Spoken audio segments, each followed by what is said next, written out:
using a winch and a for sale sign to get the Jeep moving again. Greg Taft, one of my best friends from my teen years, and myself always coveted each other's cars.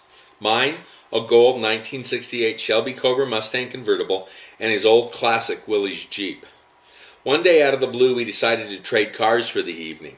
I imagine that Greg took mine cruising along 16th Street in downtown Denver. Yes, before the mall there was a 16th Street.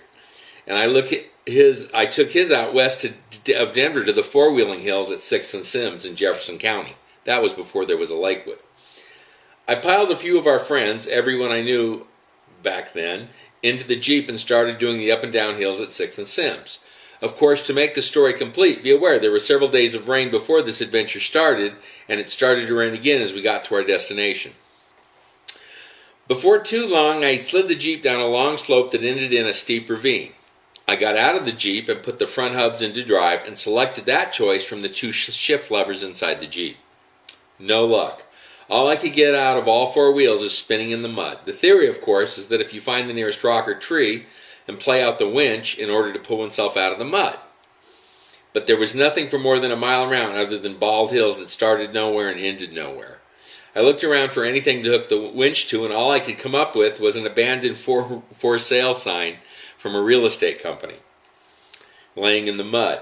That would have to do, I decided, and marched through the muck to grab it. I set it out about 20 feet or so in front of the Jeep and hammered it into the ground using the base of the jack from the Jeep. I only got the thing into the mud about a foot. I then unreeled the Jeep winch and wound it around the for sale sign.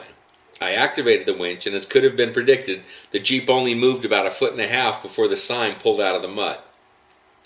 So back out to the sign to hammer it into the mud again. It took about 6 repetitions of this cycle before the effort paid off and the Jeep could proceed on its own. I'm sure when Greg returned my Shelby it wasn't covered in mud the way the Jeep was, but the Shelby was a nicer car, and I figured washing off the Jeep was Greg's payment for getting a night out with one of the coolest cars I ever owned. Greg eventually got his own Shelby, a fire engine red hardtop with a roll bar just like my 68 had.